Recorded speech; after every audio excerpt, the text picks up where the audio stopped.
My child, stop what you are doing right now. I need you to hear me, not the way you have heard words before, passing through your ears and dissolving before they reach your heart. I need you to hear me the way a child hears a parent calling their name in a crowded room, that instant recognition, that turning, that knowing. Because what I am about to tell you was buried. It was covered over, not by accident, not by carelessness, but slowly, quietly, through centuries of translation and tradition, and the simple human tendency to make difficult things easier and powerful things smaller. And if you walk away from this message before it is finished, you will carry the weight of not knowing for another season of your life. And I do not want that for you. I have never wanted that for you. There is a word, one word, a word that existed before your world had a name, before the first light split the darkness, before a single breath filled a single lung, a word that was spoken over you, written into the fabric of who you are, placed at the center of the covenant I made with humanity before any church was built, before any doctrine was written, before any religion was organized into walls and schedules and sermons. This word was not hidden from you because it is dangerous. It was not left out of your Sunday school class because someone feared it. It was set aside slowly, gently, the way people set aside an heirloom they do not understand, not throwing it away, just moving it to the back of the shelf where the dust settles and the years pass, and one day no one remembers what it meant or why it mattered. But it matters. It matters more than almost anything you have been taught. And I am telling you today, right now, in this moment, that is not an accident, that you found this message because I arranged for you to find it. I do not send words randomly. I do not speak into the air hoping someone is listening. I speak to specific people at specific moments with specific purpose. You are that person. This is that moment. And I will not let you leave unchanged. Stay with me, please. I know your life is full of noise and demand and distraction.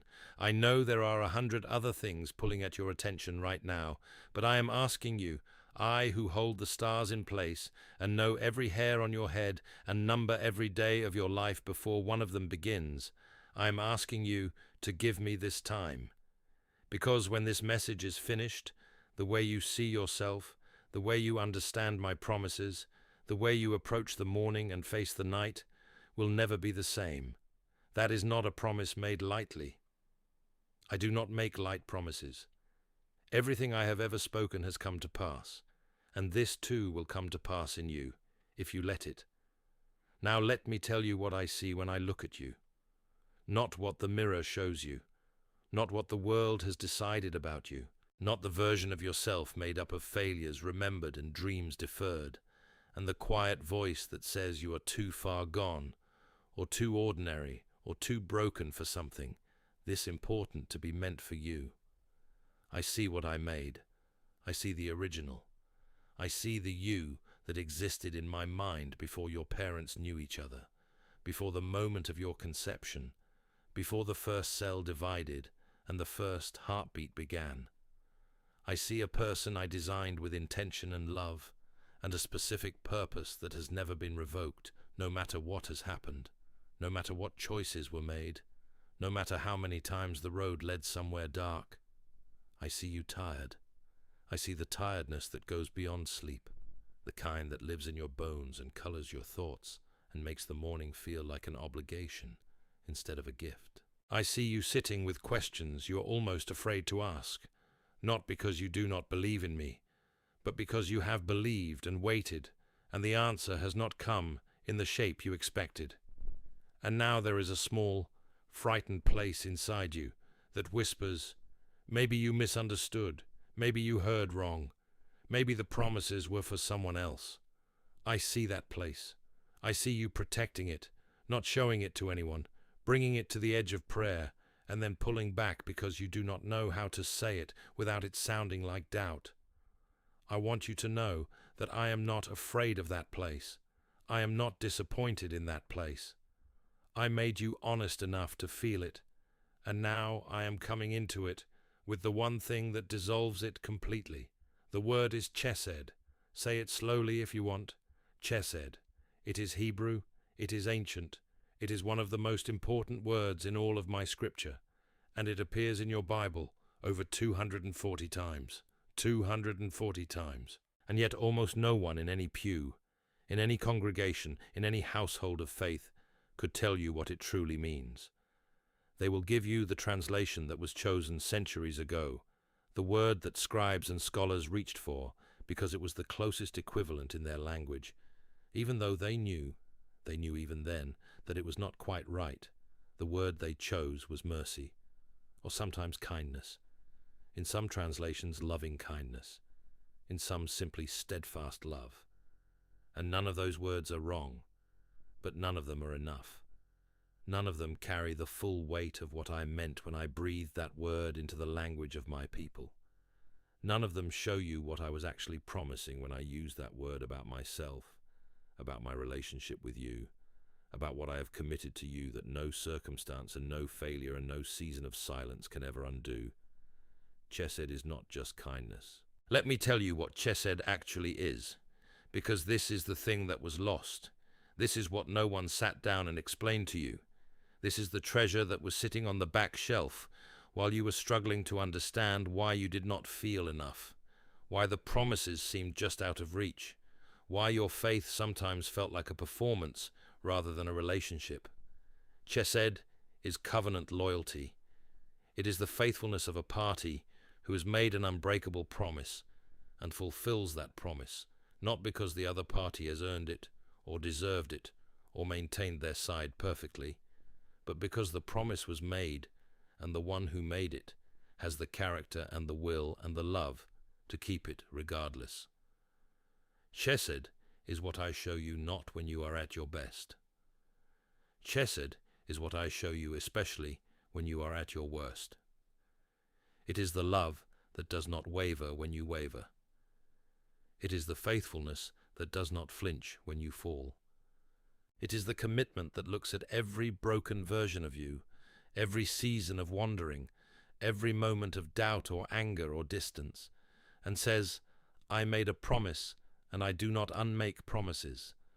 That is what was hidden from you, not a secret, not a conspiracy, just a depth that did not survive the centuries of simplification, a richness that got reduced to a single pale word when it needed an entire theology to contain it. Mercy you could understand as something you received when you messed up. Loving kindness you could appreciate as a feeling God had toward good people. But Chesed is something else entirely.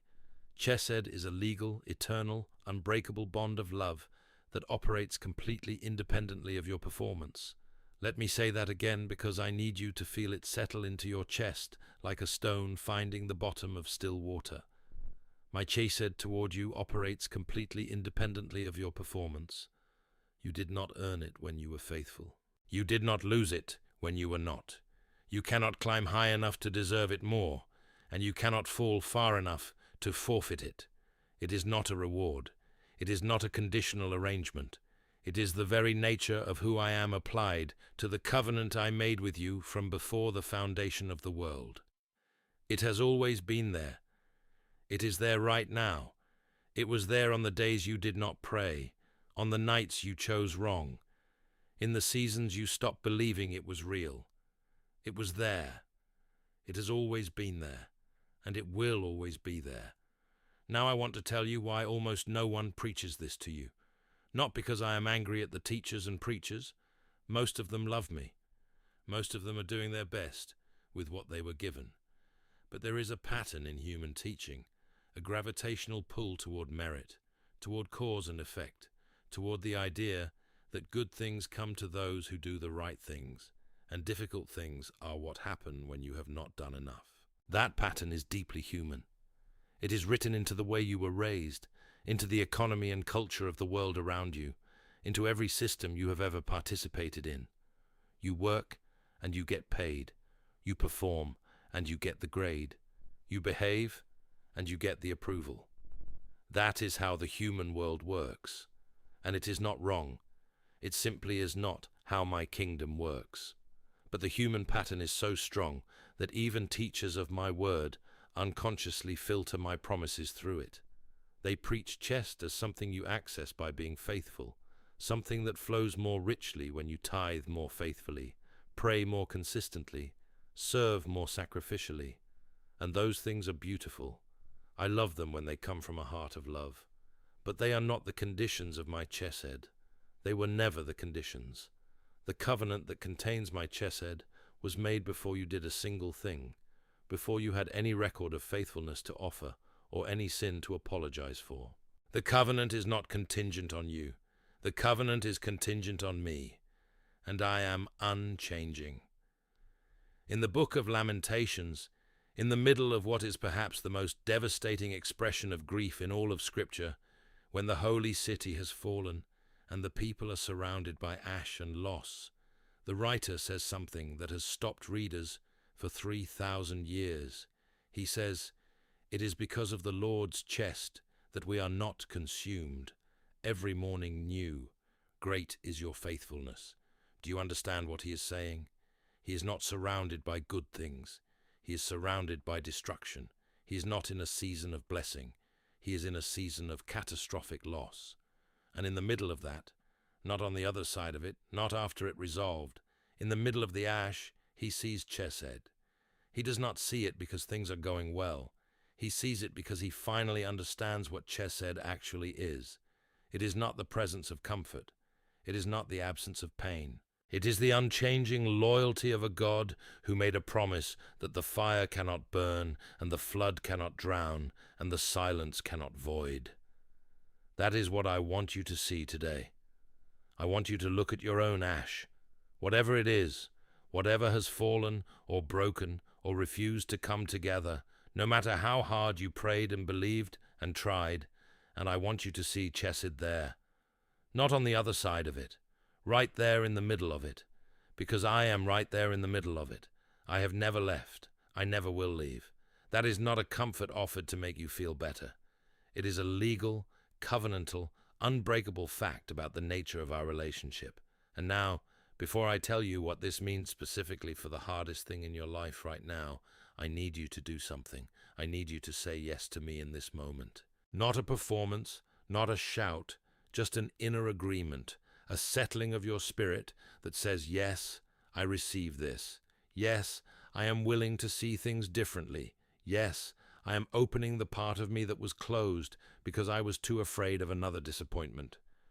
If you can say that yes right now, even quietly, even tentatively, even with shaking hands, that yes is enough. I do not need perfection to work with. I never have. I need willingness. And I see yours.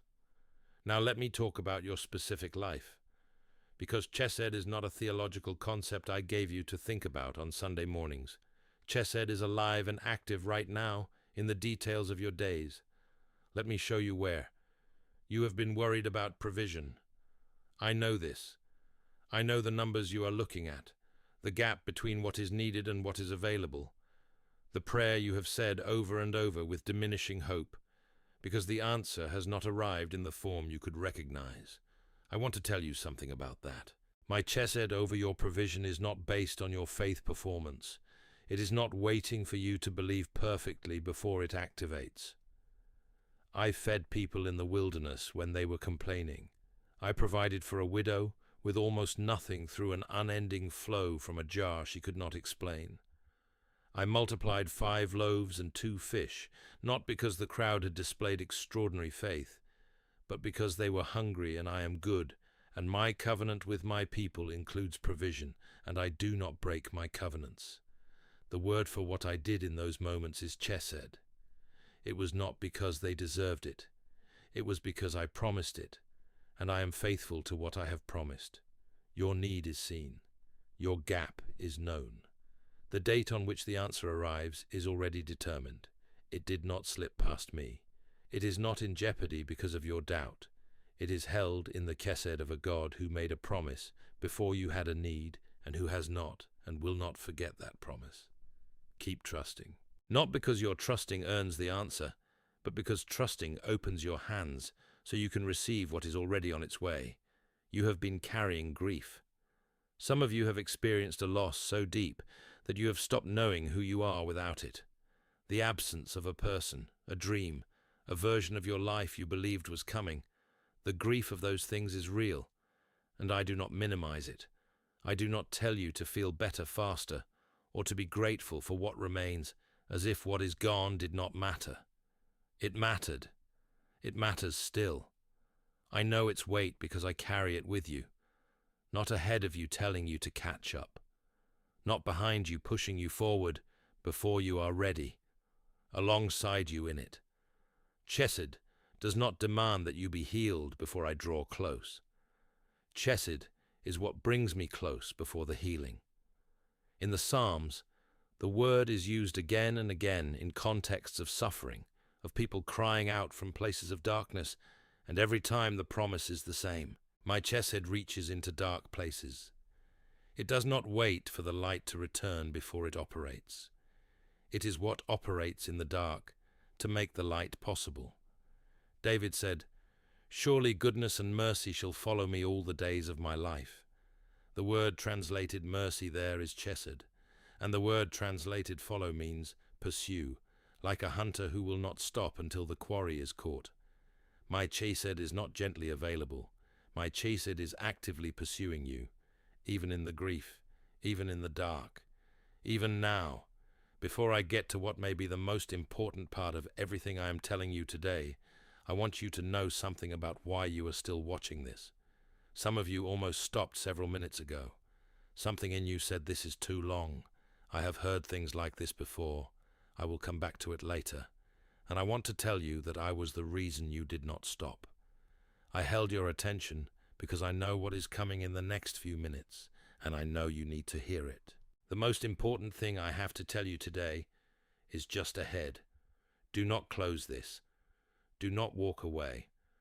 What I am about to say to you is the thing your heart has been searching for in every sermon, every prayer, every late-night conversation with me that felt like it went unanswered. Stay. There is a New Testament companion to chesed that almost no one connects back to its Hebrew root, and when you see the connection, when the thread between the old and the new becomes visible, it changes everything about how you read my promises to you in the life of Jesus. The word is charis, Greek this time, translated in your Bible as grace, and grace, like chesed, has been simplified to the point of losing its power.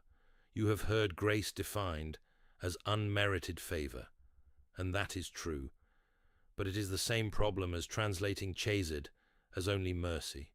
It is true, but it is not enough. Charis in the Greek world before my New Testament was written meant something specific and beautiful. It was the word used to describe the generous, active, overflowing benevolence of a patron towards someone they had committed to, not reluctant forgiveness, not barely enough tolerance, generous, active, overflowing benevolence. And when the writers of the New Testament chose that word, charis, to describe what I was doing through Jesus, they were reaching for the fullest, most powerful word they had for an unstoppable committed love that goes far beyond what is required and far beyond what is earned. Grace is chest in Greek clothes. They are the same promise wearing different languages. The steadfast covenant loyalty of the Hebrew Scriptures did not change when Jesus came. It intensified.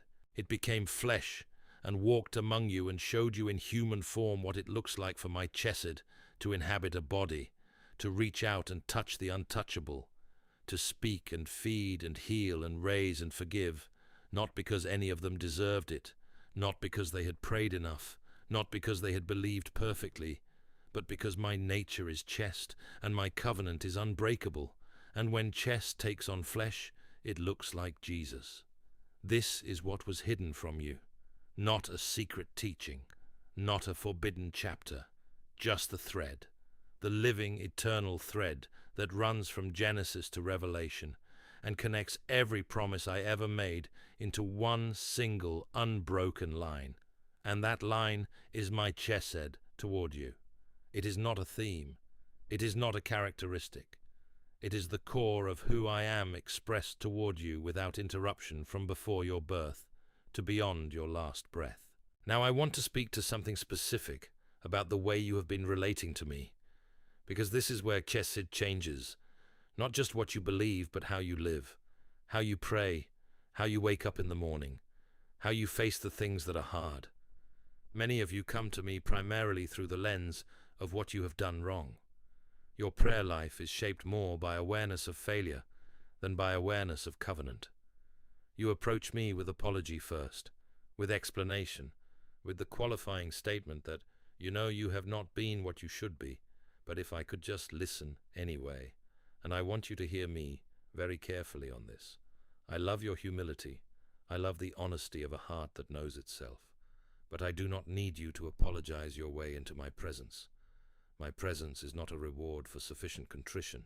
My presence is available to you because of Chesed, because the covenant I made placed you permanently inside the circle of my commitment, and the door into that circle is not unlocked by your repentance, it is opened by my love.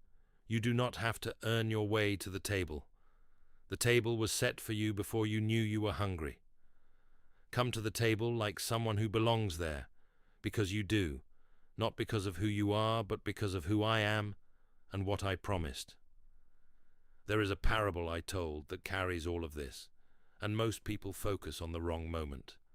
The son who has disgraced his family, spent his inheritance, reduced himself to feeding pigs.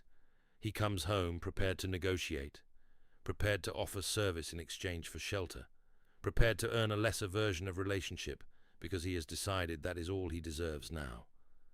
But the father sees him from far away. He has been watching the road, and he runs. He does not wait for the son to arrive and make his case and prove his remorse. He runs. That running is Chesed. That is what covenant love looks like when it sees the one it loves coming back from the far country. It does not say, let us assess the damage and determine appropriate consequences and develop a re-entry plan. It runs. It throws its arms around the neck of the one who left and covers them and calls for a celebration before the apology is even completed. I have been running toward you. Every moment of this message, every prompting that led you here, every sleepless night that turned you toward my word, every moment of inexplicable peace in the middle of a crisis that had no earthly explanation. That was me running. That was Chesed in motion, not waiting for you to get yourself together, coming toward you as you are, where you are, because that is what my covenant love does. And I want you to stop for one moment and receive that. Not just hear it, receive it. Let it be true about you personally, not as a general theological statement about God and humanity in the abstract, but as a specific truth about you, your name, your story, your life with its specific complications and disappointments and moments of distance. I have been running toward you. I am running toward you right now. This message is part of that running. I did not send you a sermon. I sent you a pursuit. If you receive that today, if something in your chest shifted while I was saying that, type amen below. Let that be your yes. Let that be the moment you stopped negotiating the terms of your return and simply fell into my arms. Now I want to stay with you a little longer, because there is more. There is always more with me. The depths of what I have for you are not exhaustible, and today I want to go a little deeper into what Chesed means for the future you are afraid of, because I see that fear. I see the what-ifs. I see the way your mind runs ahead to scenarios that have not happened and probably will not happen, but that feel absolutely certain at 2 a.m. when the world is quiet and your thoughts are not. The fear of the future is one of the heaviest things my children carry. Not just fear of bad things happening, but the deeper fear that you will not be enough to face them, that the faith that seems adequate in good seasons will not hold in the hard ones, that you are secretly more fragile than you appear, and that if the real test comes, you will fail it. I want to address that fear with Chesed, because Chesed is specifically and directly the answer to it. In the book of Joshua, as my servant was about to lead my people into a land full of giants and walled cities and battles he had not fought before, I did not say to him, "Be strong and courageous, because you have trained well, or because your strategy is sound, or because you have an impressive military history." I said to him, "Be strong and courageous, because I am with you wherever you go." The ground of his courage was not his capacity. The ground of his courage was my chesed, my presence as a covenanted God, who does not leave and does not abandon, and does not pull back when the enemies appear. The same word I spoke to Joshua I speak to you now. Not because your giants are smaller, not because the walls you face are less intimidating, but because I am the same yesterday, and today, and forever. And what my chesed did in the wilderness, and in the promised land, and at the tomb on the third day, my chesed will do in the specific territory of your life. The same God who split the sea will make a way through whatever is in front of you. Not because you have mustered enough faith to deserve a miracle, because I am a God of covenant, and my covenant with you includes your breakthrough. There will be some of you who need to hear this specifically about your health. I know the diagnosis or the symptom or the fear of what the next appointment might reveal. I know how vulnerability of the body translates into vulnerability of faith, how being in a body that is suffering makes it harder to hold on to the promises that feel abstract when the pain is concrete. I want to speak chesed over your body right now.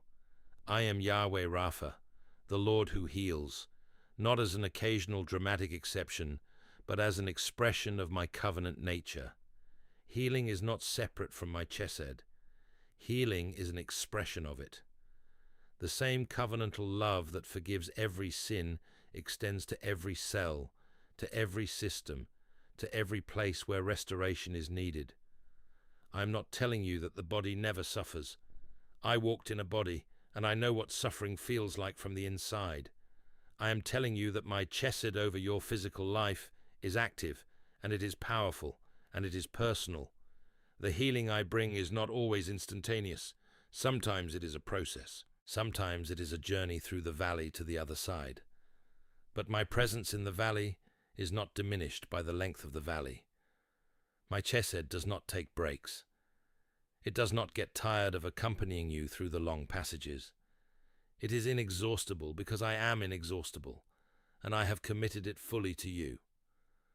I want to talk about something that many of you have been carrying for a very long time, and that you have mostly stopped bringing to me, because you have asked so many times and waited so long, and the silence has felt like an answer of its own. The longing for connection, the ache of loneliness. Some of you are surrounded by people and still feel profoundly alone. Some of you have lost the person who made you feel known, and now the world is full of faces that do not see you. Some of you have never had the relationship you were made for, and the waiting has gone on so long that you have started to make peace with a half-life, to lower the expectation so that the disappointment is smaller. I see that ache. I placed in you the capacity for connection precisely because you were made in the image of a God who is himself a community of love. The desire is not a weakness. The longing is not excessive. It is the mark of my image in you, the evidence that you were made for a love that goes beyond the surface. And I want to tell you that my chesed covers this too.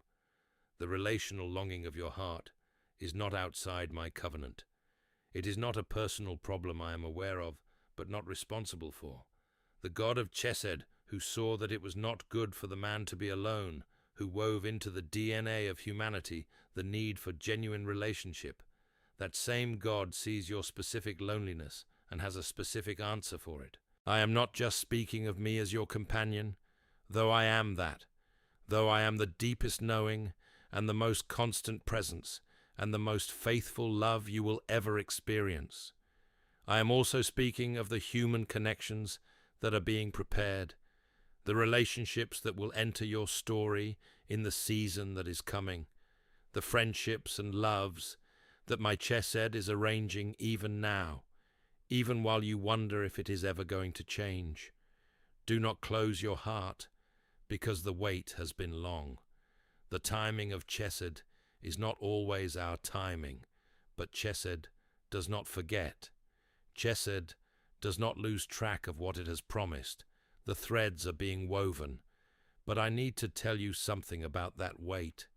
I need to tell you something that may be difficult to hear, and that I say with the greatest tenderness, because I know your heart, and I know the years this longing has lived in you. Sometimes the wait is not punishment. Sometimes the wait is preparation. Sometimes the relationship that is coming requires a version of you that does not exist yet. And the time between the desire and the fulfillment is not emptiness, it is formation. Chesed is not only in the receiving, Chesed is also in the making ready. Every experience in the waiting season, every lesson in loving yourself the way I love you, every healing that happens in the quiet where no one else is watching, every moment of discovering that my company is not a consolation prize, but a genuine treasure, all of that is Chesed working in you, the capacity to receive what is coming without being destroyed by the weight of it. I want you to trust the process of Chesed, even when the process is hard, even when the timeline makes no sense to you, even when other people seem to be receiving what you have been waiting for, and you are still in the season of formation. My timing is not arbitrary.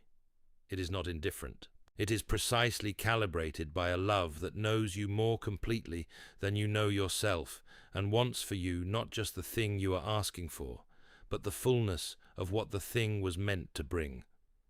Now I am coming to the part of this message that I have been building toward from the beginning. And I need you to be fully present for this, not thinking about what comes next, or what you have to do, or what you are going to do with what you have heard. Just here, just now, just listening. The word Chesed appears in Psalm 136 26 times. Every verse of that psalm ends with the same phrase. His Chesed endures forever, 26 times. It is the most repetitive psalm in all of Scripture, and it was not written by accident. It was written the way a teacher writes something on the board and underlines it and circles it and says, this is the one thing I need you to remember when the test comes. When everything else fades, when the details blur, when you cannot remember the specific promises or cite the specific chapters, remember this. My Chesed endures forever. Not until you sin, not until you stop believing, not until the circumstances become too complicated, or the need becomes too large, or the time becomes too long. Forever.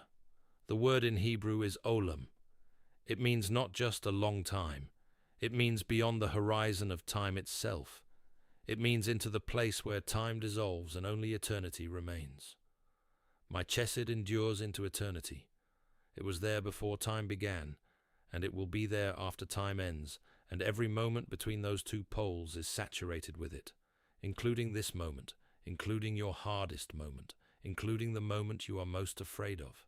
This is the promise that was hidden from you, not in a secret text, not in a forbidden scroll, but in plain sight in a word that everyone translated and almost no one explained.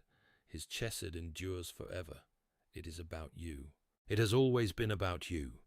You are the one he has been faithful to through the long centuries before you were born, through the covenant that was established before your name was known, and that faithfulness, that Chesed, is yours today, right now, in full, without condition, without qualification, without expiration. I want you to do something for me. I want you to take the specific thing that is heaviest in your life right now, and I want you to hold it in the light of this word. Not the watered-down translation, not mercy as a general kindness, but Chesed as a covenant commitment that cannot be broken, that does not waver, that pursues you actively, that is specific to you and your need and your situation. Hold that heaviness in the light of my Chesed and ask yourself, is this too much for a God whose covenant love endures forever? Is this gap too wide for a God who runs toward the returning? Is this darkness too deep for a love that came searching for you before you knew you were lost? The answer is no. It is always no. There is nothing in your life that is too much for my Chesed. There is no version of your story that lies outside the reach of a covenant that was made in eternity and has the whole of eternity in which to fulfill itself. You are not too broken. Your situation is not too complicated. Your history is not too tangled. Your faith is not too small. My Chesed does not require your perfection. My Chesed requires only that you remain in relationship with me. And even that, even the maintaining of relationship, even that is something my Chesed enables and sustains and makes possible on the days when you cannot do it yourself. I want to speak now to the ones who have been sitting with this message and feeling something opening in them that has been closed for a long time. Something that hurt when it was closed and hurts a little as it opens, the way a hand that has been clenched for years aches when it finally begins to uncurl. That ache is not danger. That ache is the feeling of Chesed doing what it does in a heart that has been guarded. Do not clench back. Let it open. Let the word settle into the places that have been waiting for it without knowing what they were waiting for. This is what your spirit has been hungry for, not more information, not better theology in the abstract, but the specific, personal, covenant assurance that you are loved with a love that does not break. You are. You have always been, and you will always be. There is a concept in Hebrew theology called the Anawim.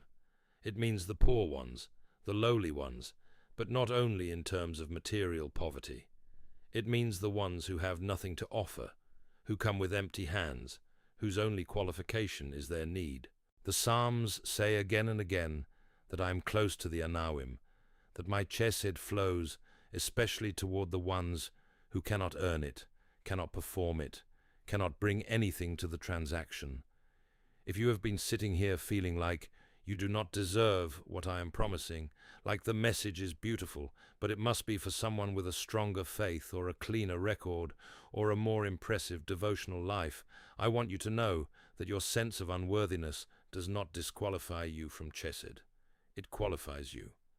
The Anawim are my people.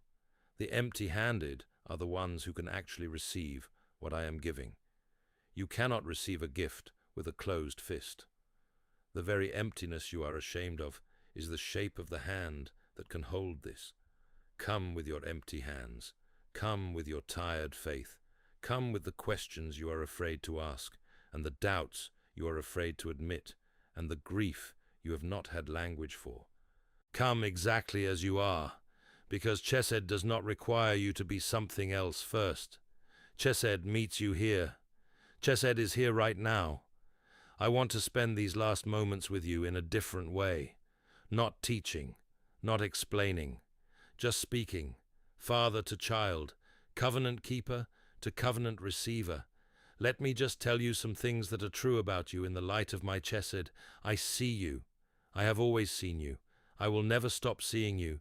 Not the performance version, not the curated version, not the version that shows up for others, but the one who exists in the quiet, the real one, the one that knows its own fears and its own failures and its own secret longings. That is the one I love. That is the one Chesed was made for. I have not been distant. I know it has felt that way. I know the silence has been confusing, and the unanswered prayers have been painful, and there have been seasons where my presence felt like something you remembered rather than something you experienced. But silence is not absence. My Chesed does not require that you feel it to operate. It does not need your awareness of it to be fully active in your life. It has been working in the silence. It has been arranging things you could not see. It has been holding things together that would have fallen apart without hands you did not know were there. You are going to make it through what you are facing, not because you are strong, though I am making you stronger, not because the path is easy, though I am smoothing what I can, but because my Chesed goes before you and behind you and surrounds you on every side, and nothing that approaches your life can get to you without first passing through the covenant love of a God who has committed himself to you completely. The thing you are afraid will break you will not break you. I know what you are made of. I made it, and I know what my covenant can hold together. I have held together things far more broken than what you are facing, and I did it not because they were strong, but because my chesed is. You will come through this. You will stand on the other side of it, and you will tell someone else what I told you today, that in the middle of the ash, when everything was burning, his chesed was there. It was there the whole time. And because it was there, so were you. Do not be afraid of the morning. I am in the morning. Do not be afraid of what the week holds. I hold the week. Do not be afraid of the conversation you have to have, or the appointment you are dreading, or the decision that feels too big for your wisdom. I am in all of it. My chesed is in all of it. Not as a vague spiritual force, but as the specific personal covenant faithfulness of a God who knows your name and has never once forgotten why you matter. I want to end by asking you to do one thing, not a complicated thing, not something that requires a major life change or a dramatic gesture. I want you to take this word, chesed, and carry it with you into the rest of this day. When the anxiety comes, say chesed. When the doubt speaks, say chesed. When the morning feels hard, and the weight feels heavy, and the distance feels long, say chesed. Let that word be a reminder, not a magic word, not an incantation, but a covenant word, the kind of word that when you say it, you are reminding yourself of something true, something eternal, something that does not change with your feelings or your circumstances or your failures. His chesed endures forever. It endures for you, right now, today, and every day that follows this one, until the day you see me face to face, and discover that every promise, every word, every moment of faithfulness you experienced in part in this life was only a shadow of what chesed looks like in full. That day is coming. I am preparing it for you. And until it arrives, my chesed goes with you. If this message has reached the place in you that needed it most, leave a word below. Say Amen. Not for my sake, I know your heart already. Say it for your own sake, as a declaration, as a receiving, as a yes spoken into the air of your real life. Say it as the moment you stopped negotiating and started believing. Come back tomorrow. I have more for you. There is always more. The depths of what I want to show you have no flaw. Every day I am inviting you deeper, further in, further up, into the inexhaustible reality of a love that was always this strong and always this specific and always this much yours. I love you, my child, not as a formality, not as a general statement about my feelings toward humanity. I love you, the specific, irreplaceable you, with a love that has a name, and that name is chesed, and it endures forever.